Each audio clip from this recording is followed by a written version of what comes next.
Welcome, everybody.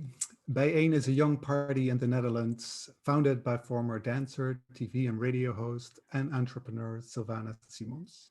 After 3 years of shaking up the Amsterdam politics, BIJ1 is now ready to take on the national arena, the national parliament of the Netherlands, and with a distinct anti-capitalist and intersectional approach, BIJ1 has become the home for many anti-racist, feminist, disabled, queer, socialist, and climate activists. So our question is tonight, how do we stay true to our activism and core values in the arena of parliamentary politics? What challenges and opportunities lie ahead as we seek to change politics without letting the politics change us too much? This is what we'll discuss tonight. I'm sorry that we started a bit later. We had some technical difficulties. But in this first international BIJ1 international broadcast, we welcome all of you, the viewers at home, especially our international viewers for who this may be the first time you hear of BIJ1. And of course, we welcome our distinguished guests for tonight. We have 4 panelists, and we're very excited to have them, starting with one of the members of the Portuguese Parliament, Joacine Catar Moreira. Welcome. We have activist and member of the District Council for the 16th District in Vienna, Austria, Sidal Keskin. Welcome to you as well. We have author, producer, and journalist Sarah Hassan, also from Austria with us, coming in a bit later in the program. And also Guppy Bola will join us in the second part, who's an educator and organizer from the UK.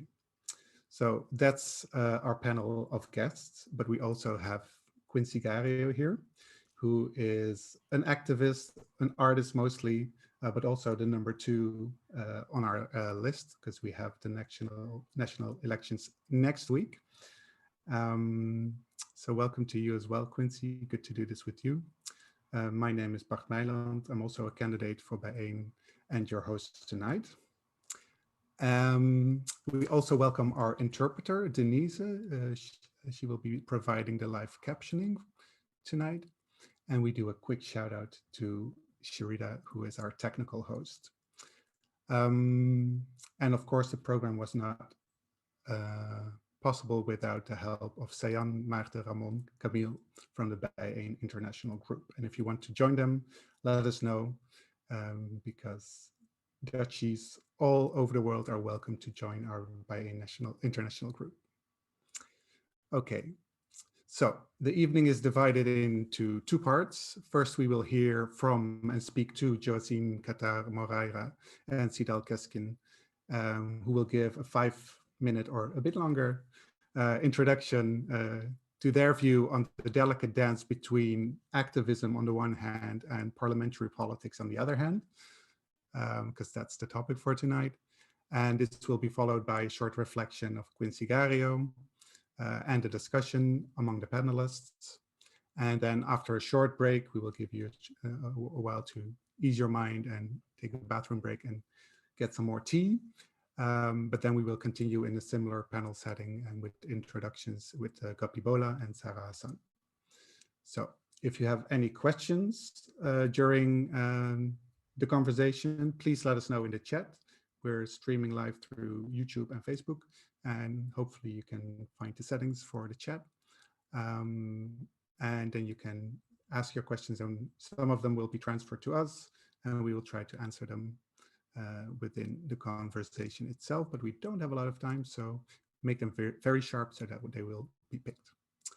So we have 90 minutes or a little less now, so we'll make the best of it. I'll stop talking, and to really kick things off, I would like to invite Member of Parliament Joacine Catar Moreira from Portugal to give a first reflection on the topic of tonight, and after that we will give the floor to Sidal Keskin. Welcome, and thank you for joining us. I will like to thank you for your invitation and started to say that is that if you are a Portuguese party, I will be a member because I'm also an activist, an intersectional feminist, a scholar, and I believe that they are not climate justice without social justice. And we are at the moment in a very, very hardly ambience, political ambience. And we must not forget that non-progressive forces are trying to establish roots in our institutions. They use democracy and they use democratic instruments to attack democracy and to attack the progressive values and also to attack the demands of social movements. So parliamentary representation of progressive voice has never been more important. We need to invest in political activism within the characters of the power. We need to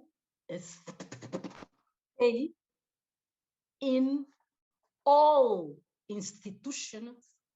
We need to fight for a more representative, for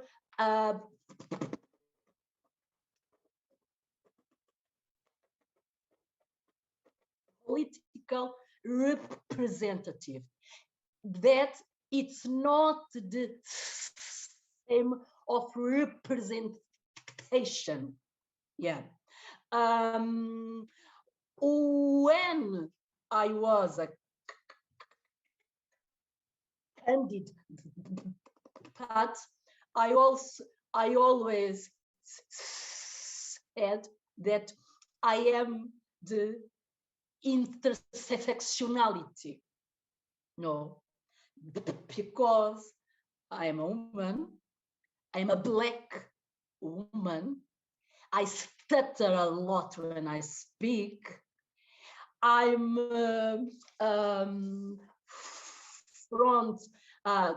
I'm not from an elite, economic elite, academic elite, no. And I always know that ironically I need to be in a space where I need to speak a lot. And but Portugal is a very, very elitist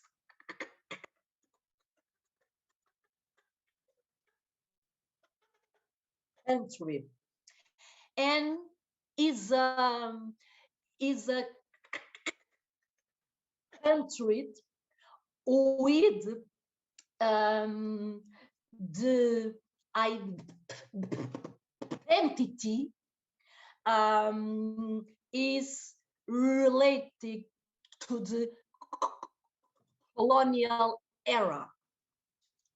And Portuguese are very, but very proud with its colonial history. Yes. And I always remember that we need to decolonize, not also the academic, not also the arts, the culture, but we need to decolonize our institution and and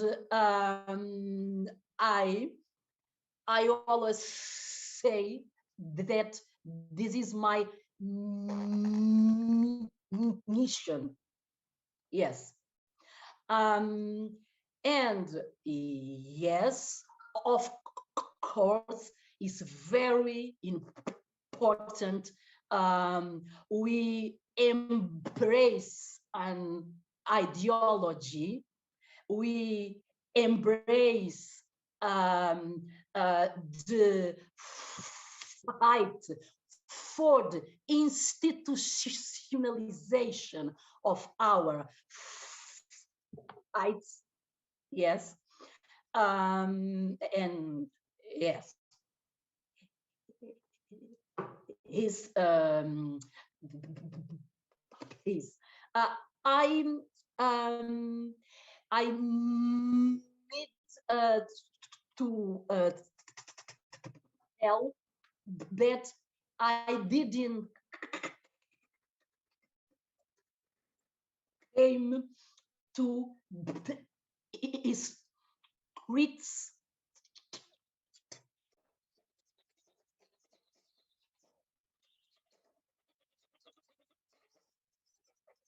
to the parliament.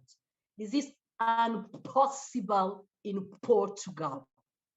An activist suddenly became IMP. This is impossible in Portugal. I am IMP because I was an academic. Yeah. Because we are living in a very elite, in a small political elite who is the same elite of the academic elite, with the same elite of the economical elite, with the same elite of all kinds or elites we have. Sometimes a other is in a economic elite, the other is in academic elite, and the son is in a political elite. No, because I am IMP because I was an academic, because I have a PhD, because they believe that my activist is activist, of course, anti-racist, intersectional, feminist, ambientalist, etc. But if I haven't a PhD, if I'm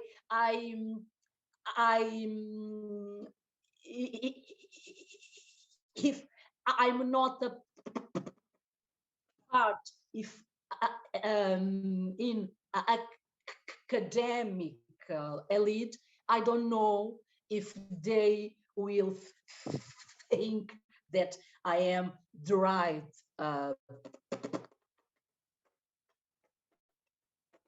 person. And most of them believes that when I'll be elected MP, my activists will and it was not my situation.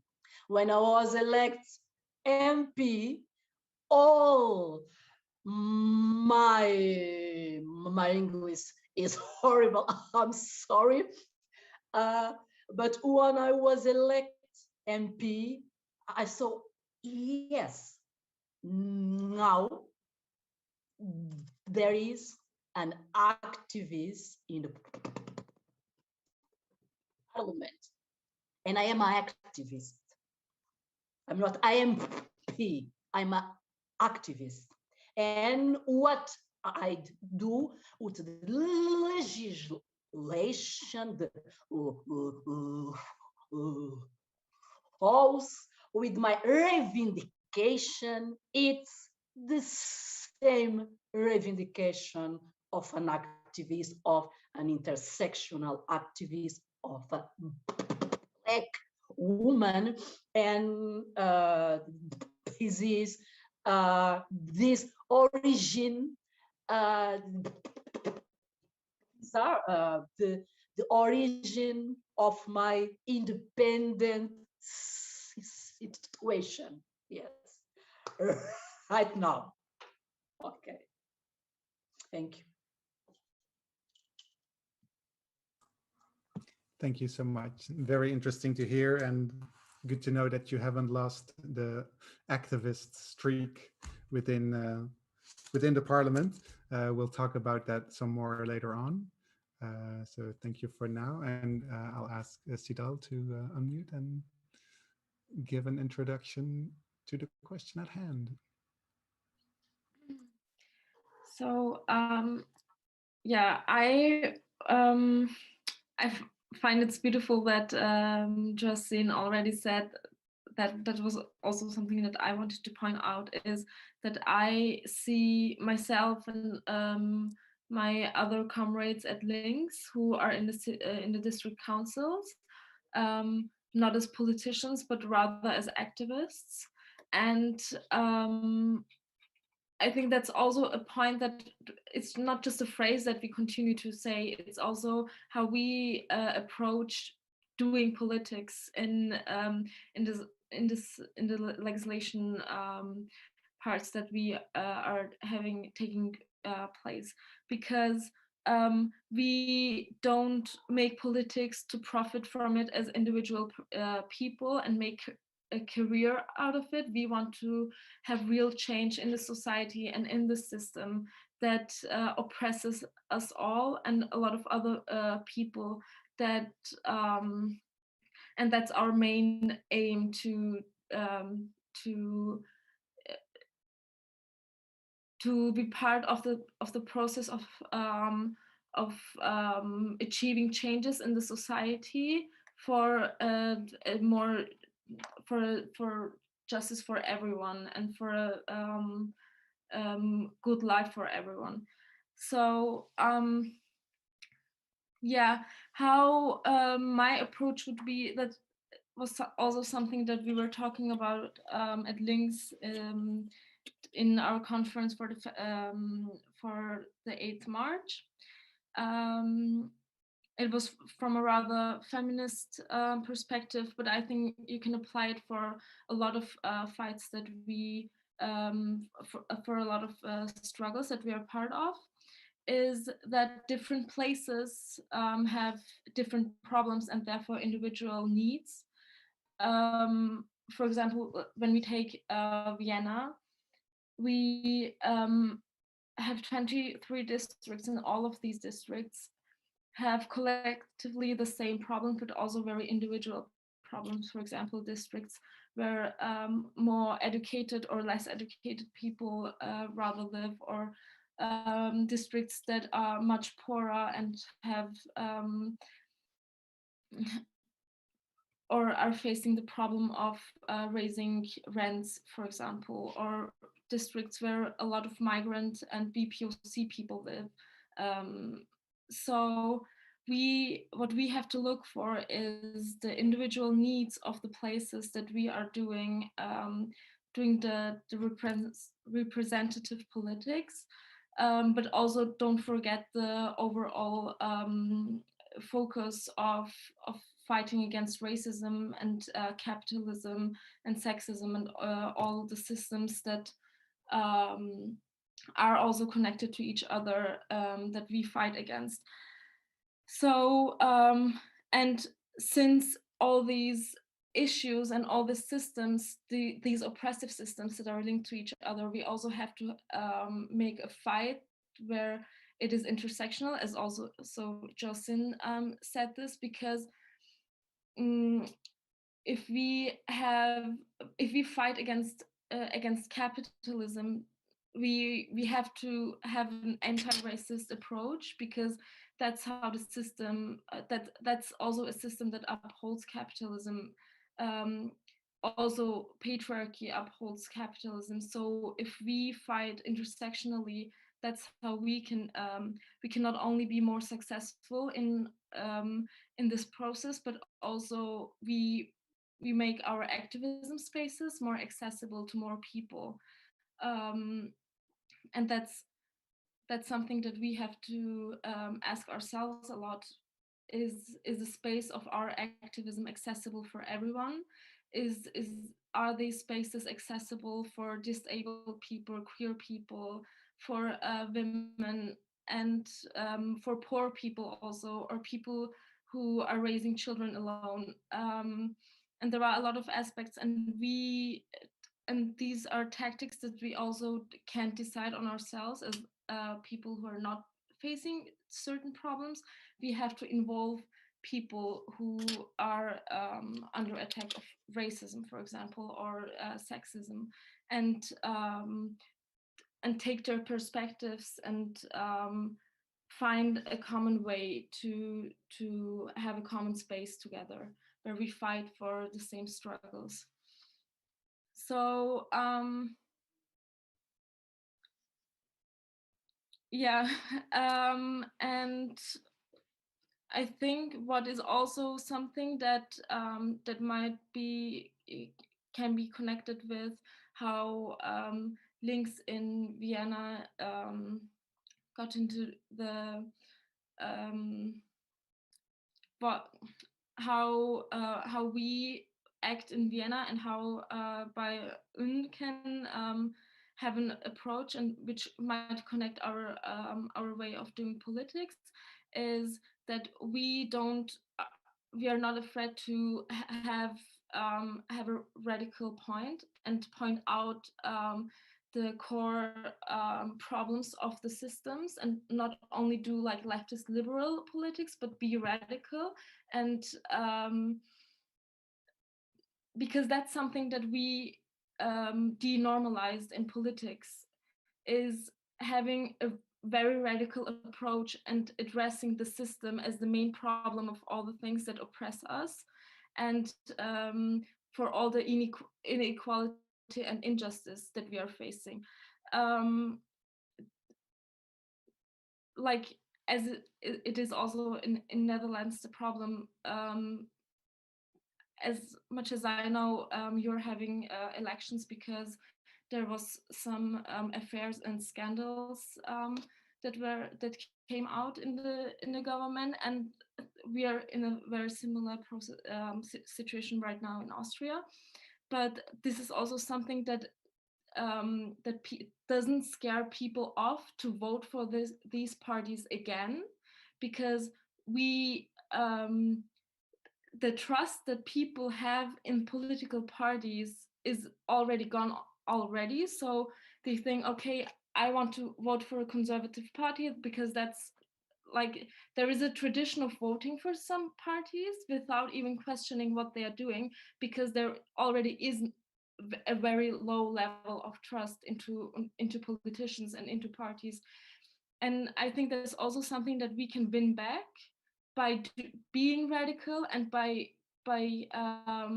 staying radical, and to show that what we want to do is having real change for a better world, for more justice and for more equality, and that we don't want to profit from this as an organization or as individual people. Yeah, I think that's finished. Thank you. Okay, thank you so much. Very interesting as well. I mean, yeah, I think we've seen that in the Netherlands, that the radicals on the right side of the spectrum kind of gain momentum because of their conservative streak. But the left side in general, that is already there for a couple of decades, have kind of lost their activist streak and their radicalism. So that's where we come in.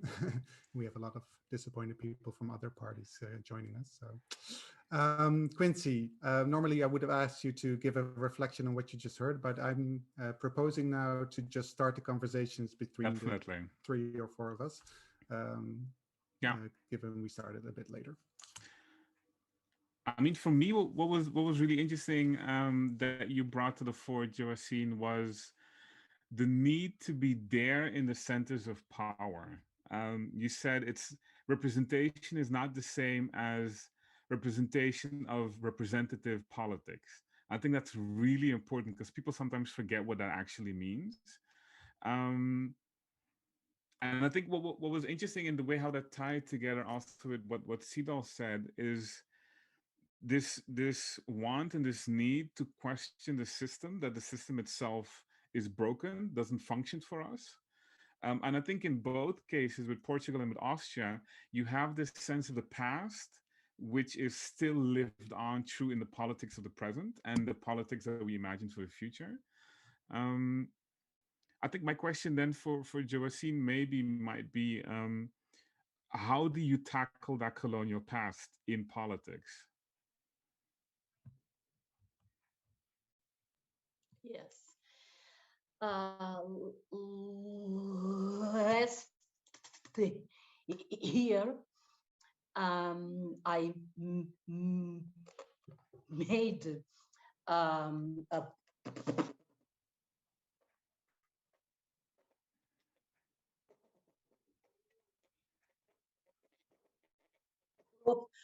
proposal about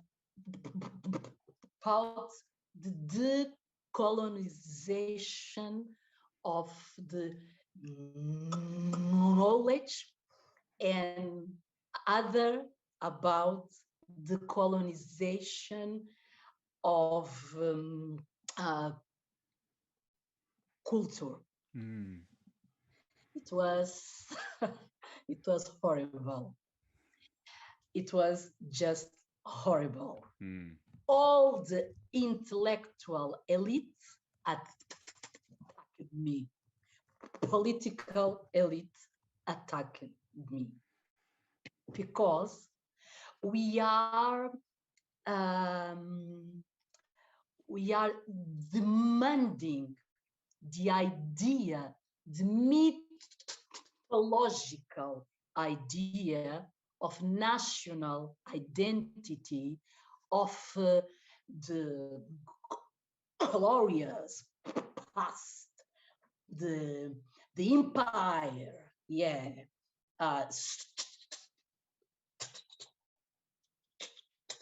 strong and a big empire of a small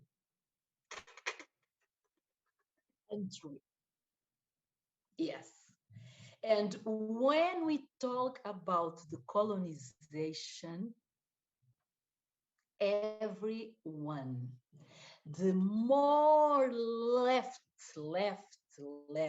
party to the most extreme right party, they feel exactly the same, our national identity. Yes, this is our national identity. And but in my view, this is the right time to decolonize academic curriculum,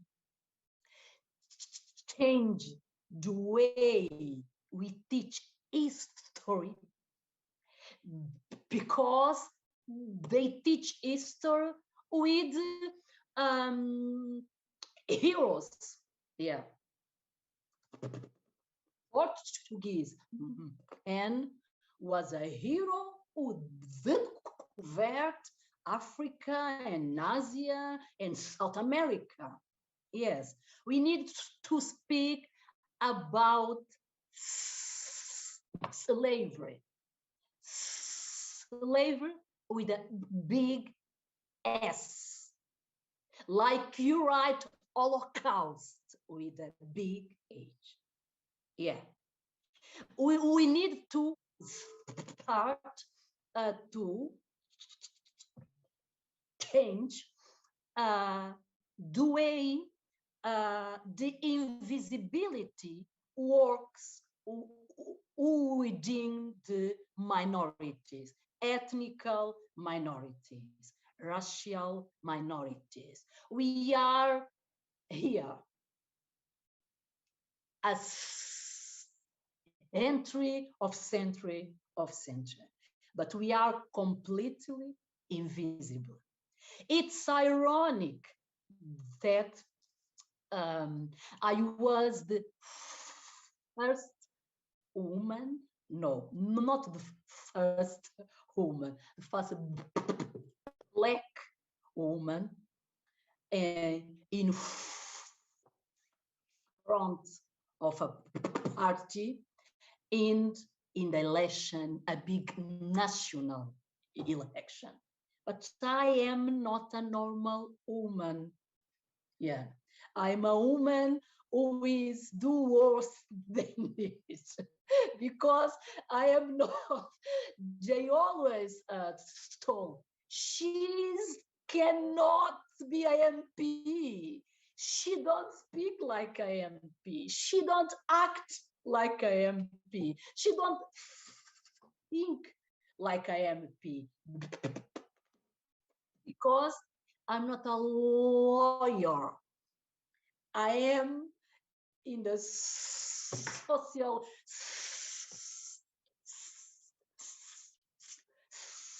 science, yes, and our parliament is the most part of MP are lawyers. Yeah, but it's important also to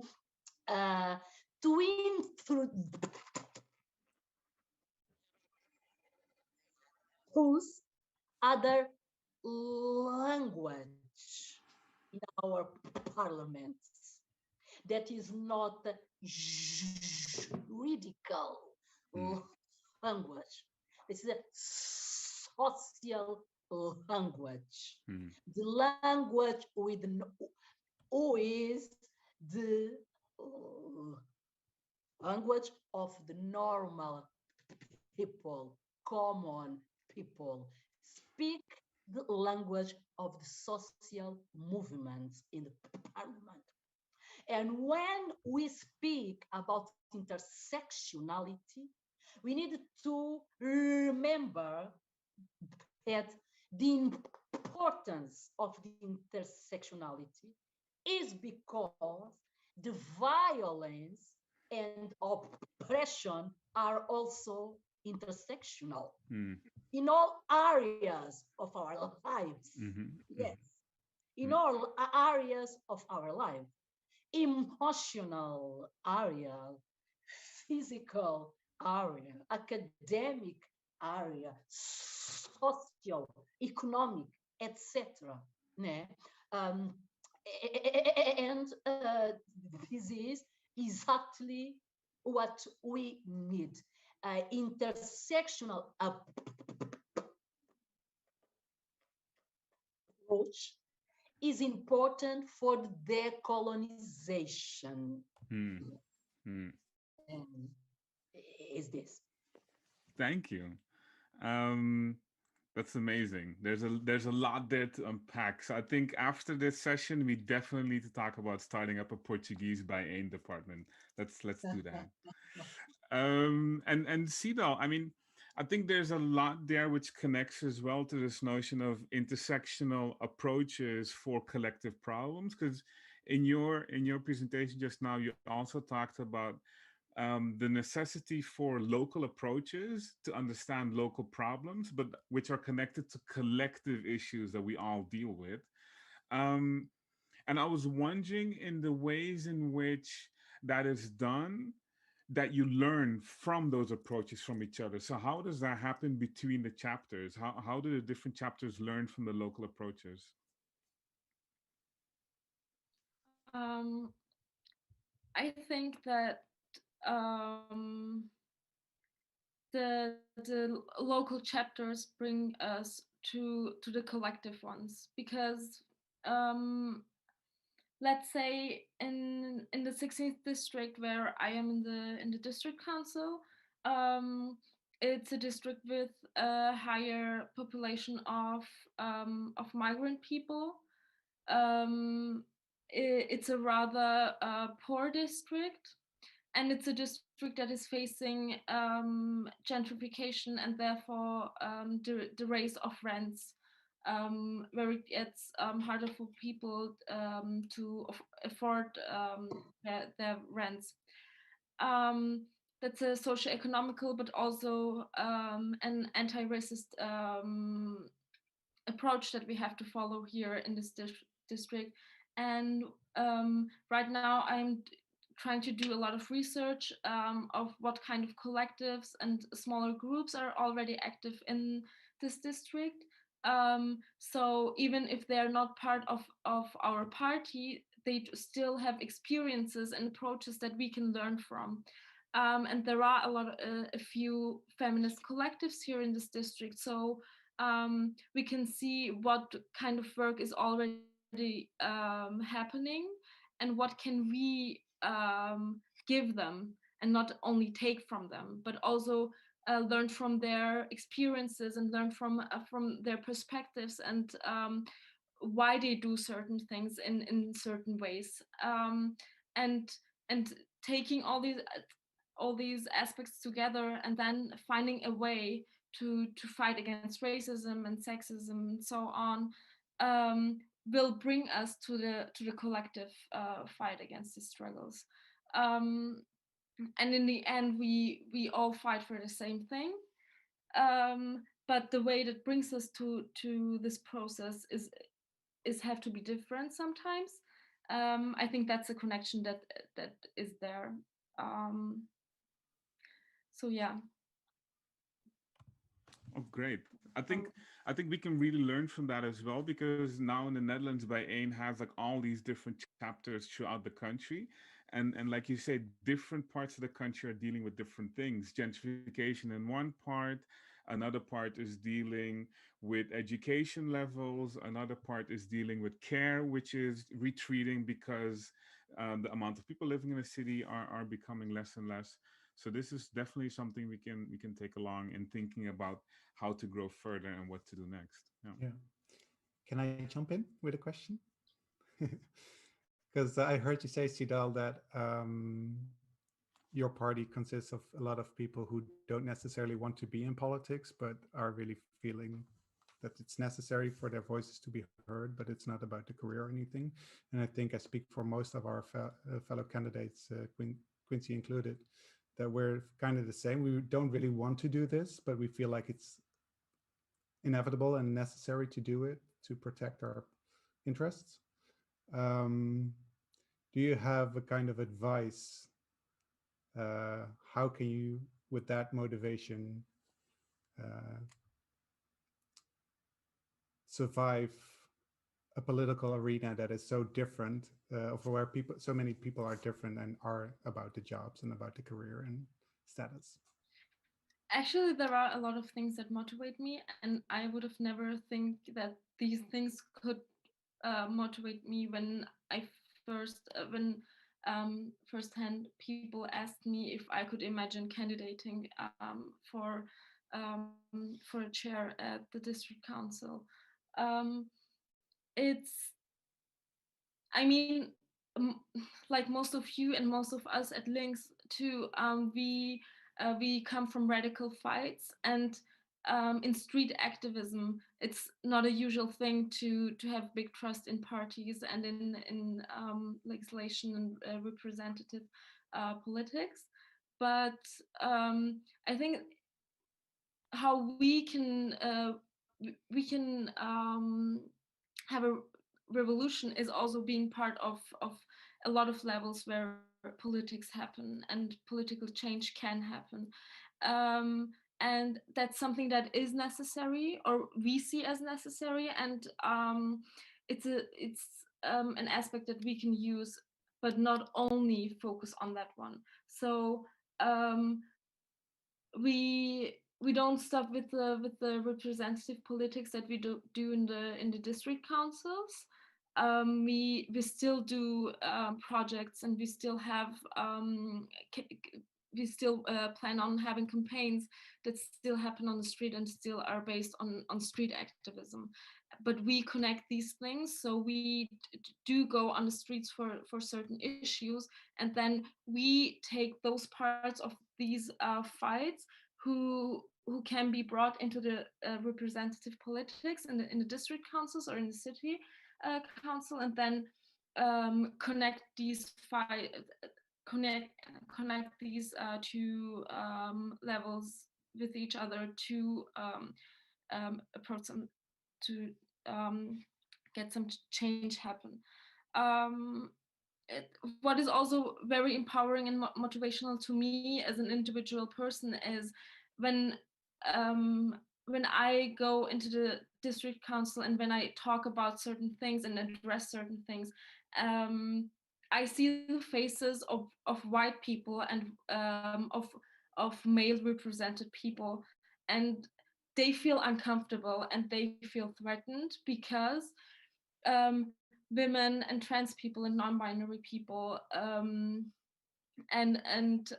BPOC and migrant people and poor people, the people that they brought here to work for them for very low wages, are sitting in the same on the same chairs as they are sitting, and that's threatening them because they see that we can take those positions that they are taking, they were taking for centuries by stepping over us, and they were profiting from our oppression.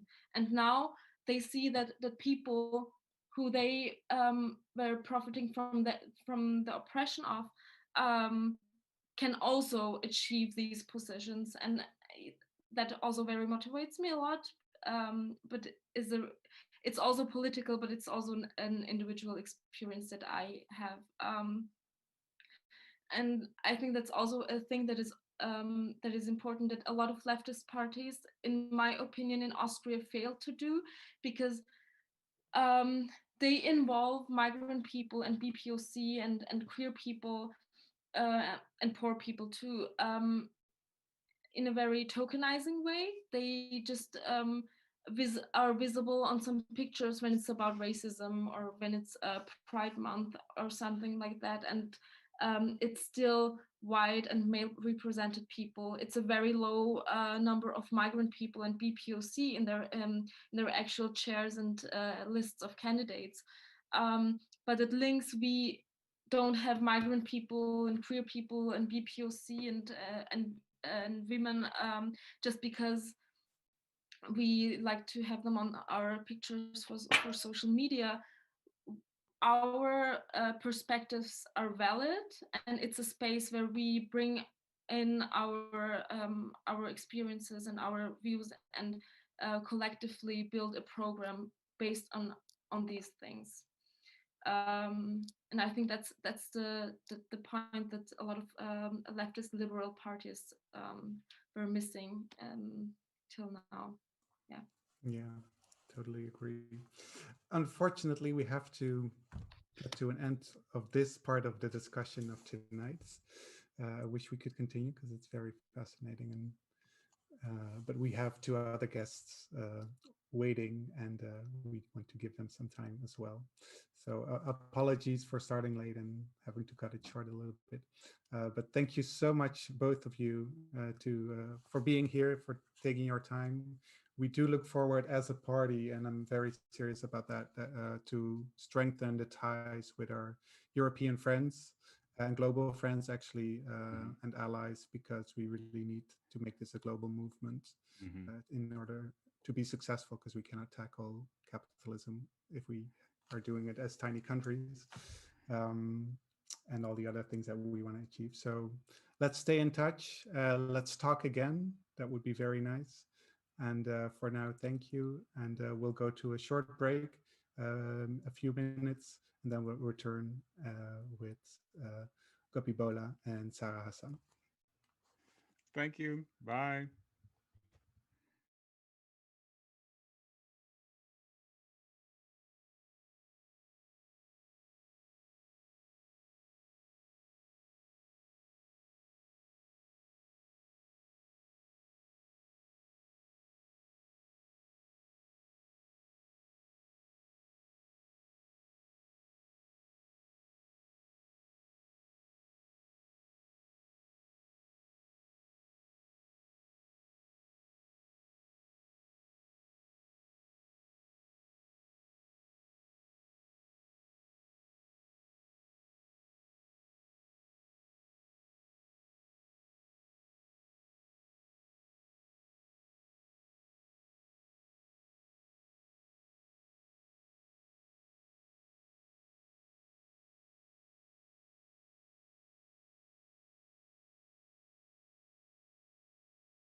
So there we are again, back from the break. Thanks for still being there or for just joining us. We're by AIM International this time, and we're talking about how to stay true to our activist roots, or core actually.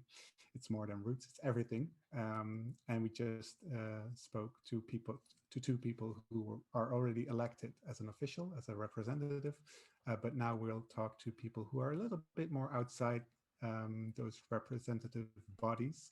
Gopibola from the UK, educator and organizer, just to remind you, and also Sarah Hassan from Austria, not by choice, I think, but still there. Podcast producer and journalist, and so much more. We don't have time to go into all that. Let's just dive into the hardcore thing that we are here to discuss. And Guppy, you wanted to go first, so here's the floor. Thanks. Hi, everyone. It's quite a week to be on this panel, actually, because I was thinking about the uniqueness of the UK and the Netherlands in their role in creating a democratic system that is so centered on colonial extraction and violence. So the Netherlands being one of the first European countries to have created a stock exchange that was focused on the trading of assets that were stolen from the global south, and the UK following quickly in creating the City of London, which has such a central role in maintaining wealth and power in the most undemocratic form possible. If you want to read a bit more about the City of London, it basically is its own jurisdiction within a square mile, and you can't actually vote. There's no voting or democratic procedure within it, but its heart lies at the history of colonial expansion in the development of the banking system in the UK, and also the relationship between the royal family, Parliament, and the financial sector. And that infrastructure remains in place today. So everything that we've heard about the royal family is intertwined in the way democratic or constraints to democratic engagement and wealth accumulation within whiteness exists within the UK, and I would say to an extent within Europe and the global north at large. So it's a fascinating history to explore, and also the relationships between the UK and the Netherlands, and feel that we have a lot to answer for and a lot of work to do. My work is, how to describe it? My mission is to popularize the idea of reparative justice or reparations program by considering how we can create new financial systems to transfer inherited wealth or accumulated wealth in whiteness, divest from whiteness, and move it towards marginalized communities of color and low-income communities in the UK. And part of the reasoning for that is I want to build an economic democracy that does not rely on the state and puts wealth and resources in the hands of those from which it's been extracted from. And we do that in many ways. And a lot of this vision and a lot of this kind of purpose actually stems from big changes in my thinking that occurred in 2016 when I met Quincy.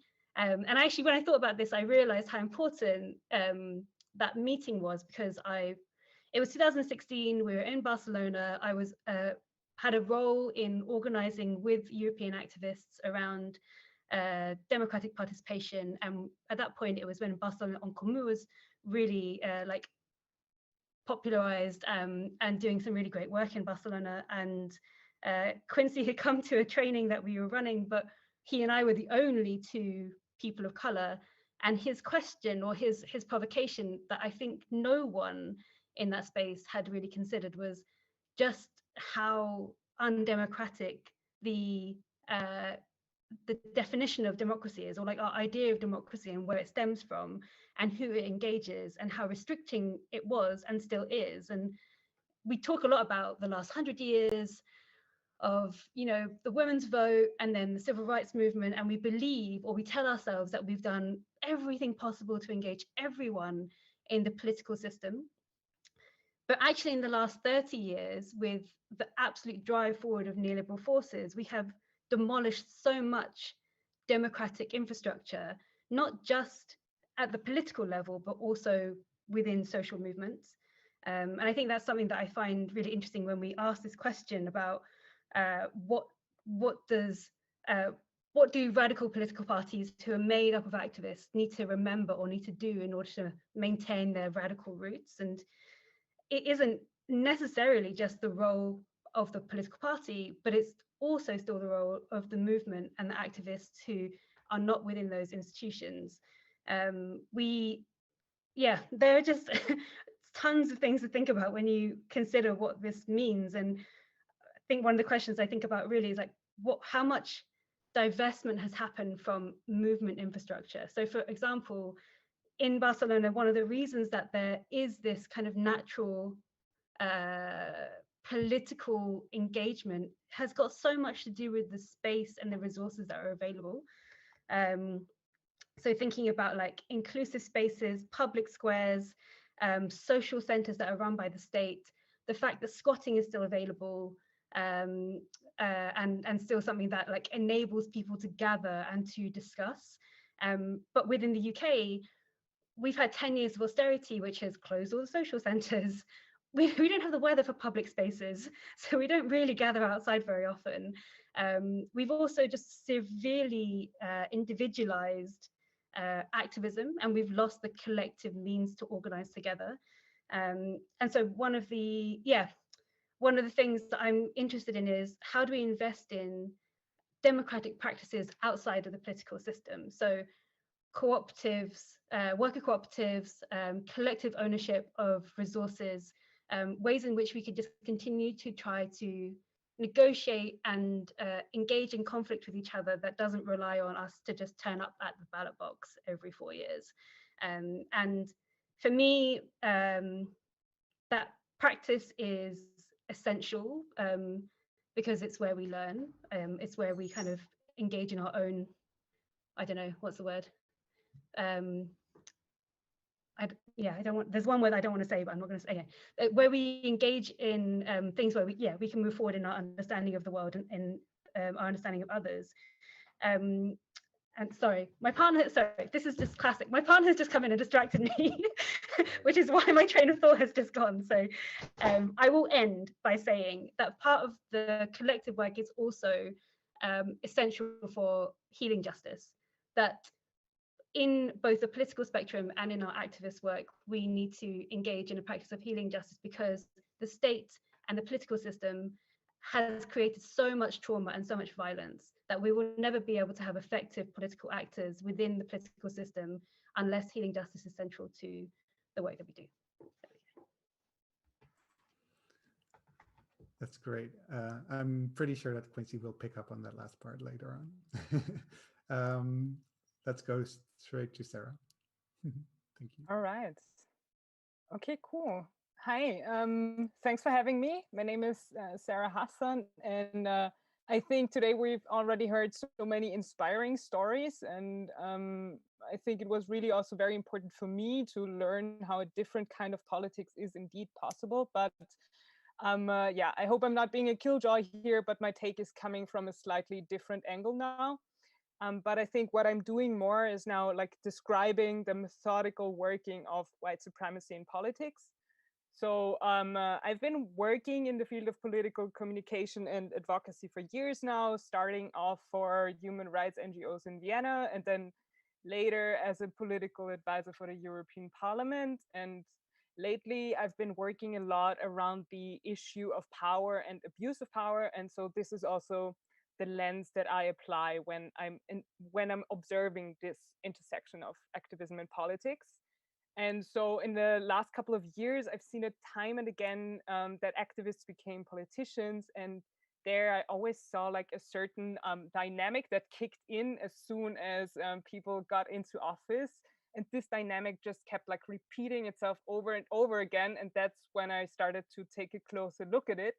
And so like at first you would have those self-defined progressives that could reasonably hold a conversation, even if you were not that important. But very quickly, when in office, something fundamental just shifted. And it was as if they had entered some sort of vortex of privilege, of power, of entitlement. And at this space, it was really hard to reach through to them. And yeah, as soon as they had tapped into the space and become like a fully functional part of this machine, it was tough. You would observe this in like small and also not so small things. And obviously that was stemming from some systemic effects. So like, for example, as parliamentarians, they would always be surrounded by people who were either working with them or working for them. So always people that were operating within and under the same kind of logic. And very rarely would that logic actually be disrupted. So you would have to imagine that it was just like a system that created a very strong pull and was eventually closing in, like kind of like walls closing in kind of thing. And then there would basically be this vacuum, and all of a sudden it was really very difficult to speak on a level that would actually like allow a conversation as equals, to give them suggestions, to give feedback, to give constructive critique, to draw attention to something problematic in their political agenda.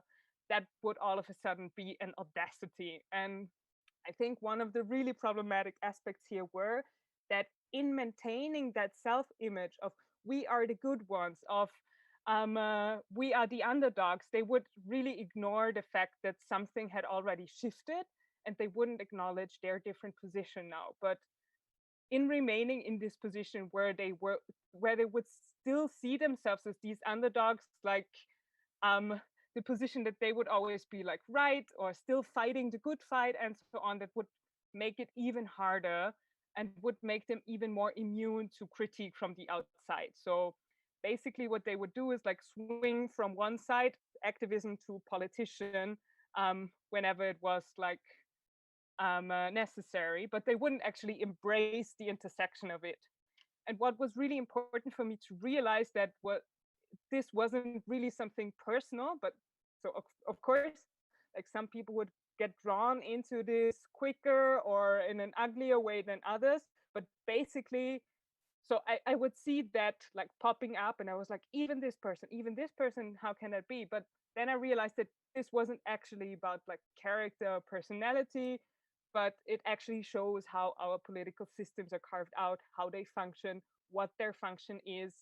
And at least one part of it is to create a distinct difference and also a distance between the ones who are deciding and writing the laws and the other ones who are following these laws. And yeah, for me, it was really like crucial to understand that this is the structure, that it's built on these hierarchies, that is what it does, that it's built on a disconnection to the people that you're representing. And yeah, of course, this draws like enormous questions about democracy, about how well these systems work in the name of democracy. Um, and I think that when I observe this dynamic, I really think that it's a shame, because there would be a tremendous opportunity to actually show the flaws of the system, to ask some very fundamental questions from an activist lens, and possibly also deliver these solutions for them as lawmakers.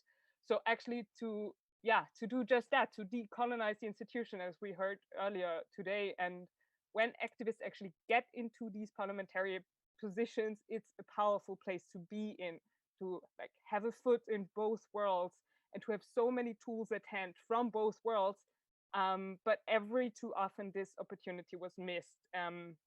But it doesn't have to be this way. And I think that there are some things that you can actually try to do against this dynamic. And I would definitely say that number one is to be aware of it, to be aware of the fact that there is going to be some sort of pull towards this vortex. Knowing this can also like give you some sort of agency. Number two is to actually stay grounded in community, or as we heard before earlier, to stay grounded in these intersections that you have, to surround yourself with people who will be frank, who are not in a dependency situation to you, who have a very different sort of reality than you do once you are in this privileged situation, who like actually live precarious lives. And yeah, to basically understand that it's a very powerful place to be in as an activist and a politician, to come with all these instruments to enter this place. And yeah, also that you're actually there to serve, and that it's important for all of us to resist this pull of the vortex and remember who the people were that got you there in the first place, and that taught you about intersectional politics, and how you can actually use that position, the knowledge, and the tools once you can actually do that. That's so fantastic. Yeah. Quincy, you're in much more of a position to say in about a week from now that you will be in Parliament. Not me, but you have a chance, an actual chance. So use this time well. We have about 10 more minutes to learn all about how you stay away from the vortex, and also how you can keep working towards the healing justice that I know you're after as well. So take it away. I will shut up. No, I think this is a moment for us all to talk together, because I think there's something there in terms of thinking about the communities that you come from, and being on that intersection, and realizing that that intersection is actually the healing place, because at that point you see all of these structures of repression, all these structures of white supremacy, and that's a place where you can start to dismantle. So Guppy, I mean, one of the things which was really fascinating about that time in Barcelona, but also later in London, was thinking through all of these different practices that you've gathered or learned from. What was the most effective that you've been able to utilize yourself?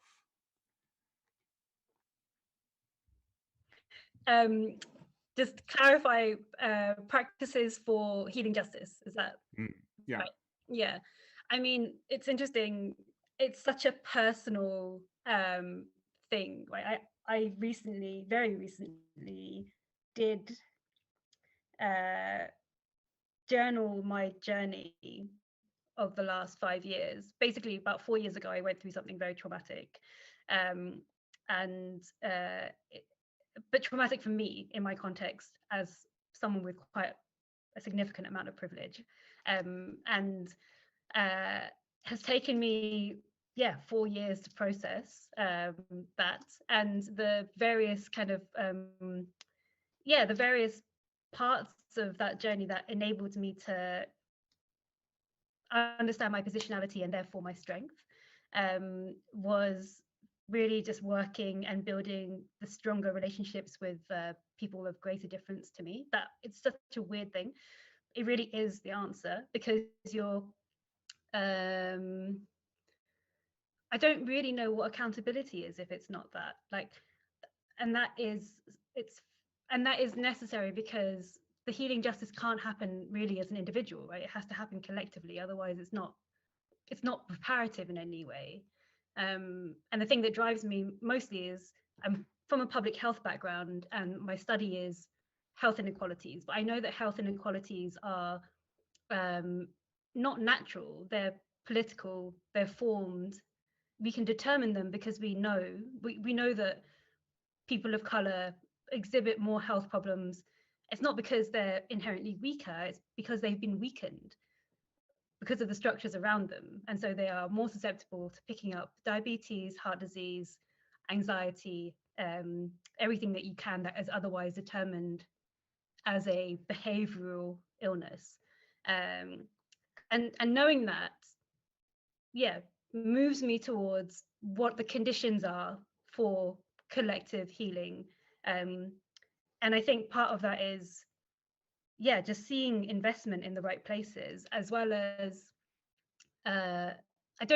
someone asked me today, like, what keeps you going? And it's wanting to see the demise of one system, but also knowing that there are people investing in new institutions and new practices and also being involved in that and being able to invest in that and upholding it. And I don't know how you can, like, I want to see the demise of lots of things: philanthropy, white supremacy, and capitalism, right? But there's so many things to break down. I can only have the energy for them if I know that the efforts of them are moving towards something greater. And so it's part of the healing justice is the visionary work that we can enact now and that we have to enact together. And I think that is, yeah, probably the most significant thing in my journey is building things with others. Hmm. Hmm. I think thank you for the answer. And I think it also connects to what Sarah, what you were talking about in terms of being that killjoy in a certain sense, or understanding the need to constantly be aware of the situations, be aware of where it is that you find yourself in, what it is that you're doing, and the ways in which dependency can become a crutch that upholds the systems that want you not to be critical towards them.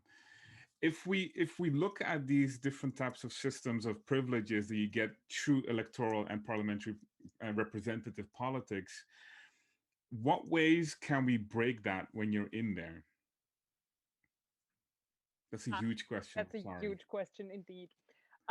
So I think that there are several ways. So I know of some parties who, for example, are trying to establish some sorts of checks and balances where they are not delivered by the system itself. Like, for example, that they would split their term and have their office rotate so that it wouldn't be like one member of parliament for 5 years, but every year everybody would change. So it would never be just the boss and the ants, basically, but everybody would keep themselves in check. I think that is definitely one way of also like collectively making decisions and then being responsible for them and holding each other accountable. That would be one thing to actually also prevent abuse of power. I think the other thing, because you mentioned dependency of the system, that is also something that I think about a lot. Because if that is your career, if that is your life, you're going to hold on to it no matter what, and you're also going to have a tendency of defending it if there is like nothing else that you can rely on, if you don't have also a lot of abilities that you lose once you are in this very privileged position where everybody does everything for you. So I think another thing would be to try and stay independent and not rely on other people to do all sorts of things for you, doing research, getting into contact with people, and so on and so forth.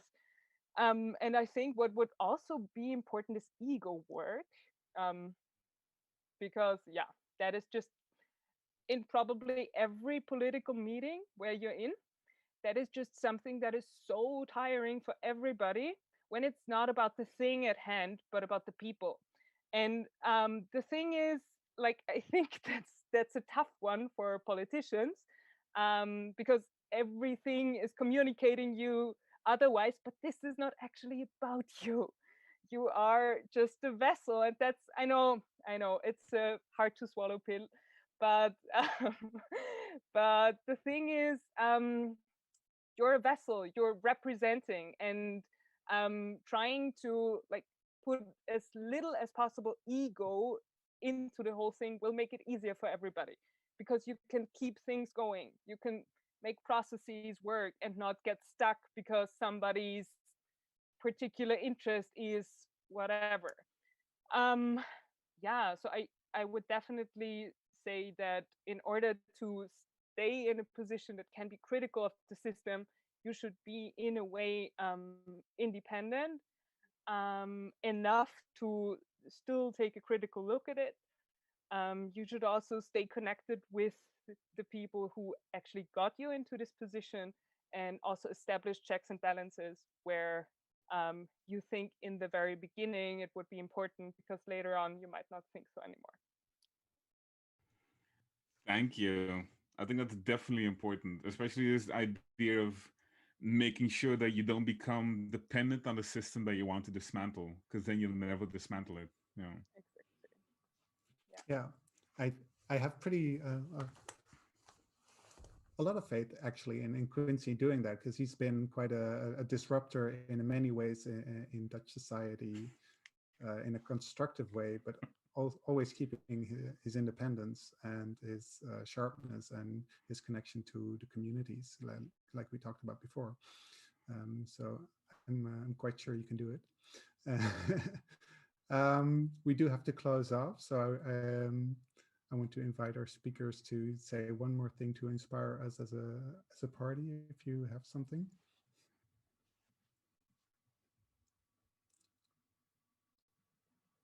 You know, I think I'm actually really hopeful, because the things that I was just lining out were about people who are not in such an organized way, like having people coming from so many marginalized positions that are usually not represented.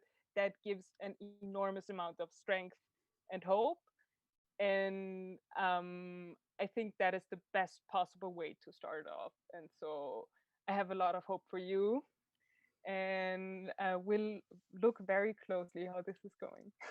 Okay, I missed that last part a bit because of the connection. I will have a look at this going, in the hope of building European intersections and alliances. Yes, definitely. And yeah, and mine is just that, you know, knowing that the party started in 2016, and you know that the work is, we have hundreds of years of work to undo, that it needs to be done pretty fast. Like there's some immediate things that are kind of coming at us: the climate crisis, the failure of democracy, but at the same time to also have pace, because the pace is essential for trust. And the trust, I don't know what an anti-capitalist political party can be without trust. And so everything, I believe everything will happen at the right time, and this feels like a good time for this stage of the party, and feels like a great time for radical politics within Europe, especially because we're not around anymore. And yeah, I need you guys to do a lot of work so that we also can get rid of some of the painful stuff that's happening in our political system too. I thought Nigel Farage just left. Oh yeah, again, he left again. Again, speaking about painful stuff. Yeah. Yeah. So Well, thank you thank for the you. work. Quincy, you have a few more last words before I close off? I think I wanna thank all of the participants today, because this was amazing. And when thinking about how BIJ1 will reach out in the future to international groups and to international activists and to international um, uh, parties and people who are doing the work and doing the work in various different contexts, I think this is the great start for it. And I hope that we see all of you again soon. Yeah. Thank you. Yeah, I agree. This was really great. Thank you so much to both of you, Sarah, Guppy, and the other speakers as well. And like Joacine said, people in the beginning, the right-wing conservative forces are really strong, and they are using the system very well to destroy a lot of what we build and what we want to build. And it's always easier to destroy things than to build them up again. So do make sure that wherever you are in Europe or wherever in the world, support the constructive progressive forces, because we really need it. So if you're in the Netherlands, please vote for us next week, because we really, really, really need a party like BIJ1. But that's coming from a suspect or suspicious source. Thank you so much for joining us or for watching it later on. And hopefully we'll see you soon, and we'll definitely join you again with another BIJ1 international session, probably after the elections. So thank you so much, and have a good night.